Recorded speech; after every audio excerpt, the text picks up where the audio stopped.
Hello Channel viewers, I'm DS, your psychologist, and welcome to another episode on Channel NITT. In this episode, we're going to discuss one similarity and difference between the INTJ and the ENTJ.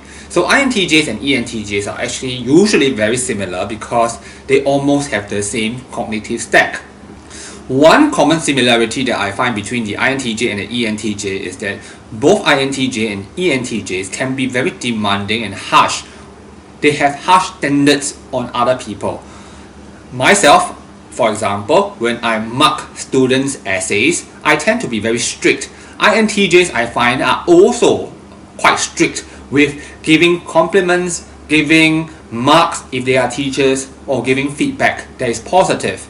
Because you have to earn it. It's not that we don't give high marks. In my personal experience, I have given 25 upon 25 before, but this is a rare occasion. Usually, even for a very good essay, I would give only 22 because there is always room for improvement. So a lot of the INTJs that I know are also of this kind. They are very harsh and strict. It is not as if we want to sabotage or we don't like you or we are trying to withhold good marks. It's just that we think that you must deserve these good marks, and in order for you to deserve these good marks, your answer must be exemplary. And so usually we do not end up giving high marks for many people, and the average mark that we give is usually a C. So I will not be surprised if INTJ and ENTJ lecturers or teachers are given the name of monster teachers or stingy teachers for that matter. But within this similarity, I see a difference.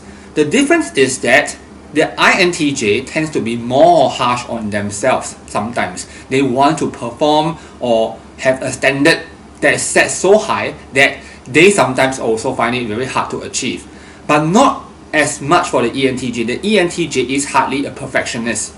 The ENTJ also has standards for himself or herself, but if he or she cannot meet it, then they just let it go.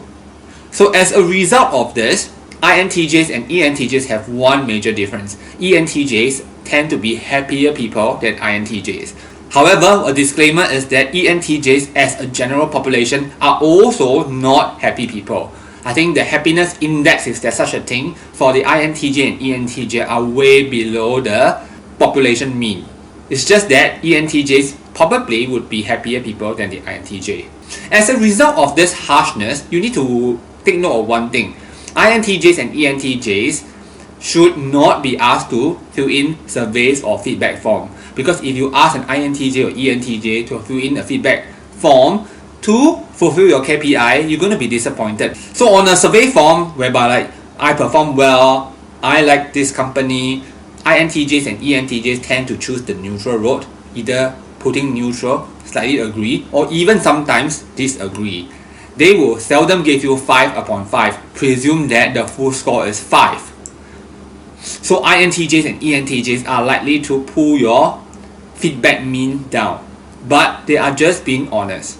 So viewers, do you agree with the conclusion that we arrived at for this topic? Do comment below. At Channel NITT, we produce a lot of ENTJ, INTJ videos such as this one. If you have enjoyed this video, do give us a like. If you have not already subscribed, do consider subscribing so that we can bring you more INTJ, ENTJ and fun stuff. Okay, I'm going to sign off now and I'll see you in our next episode. Bye bye!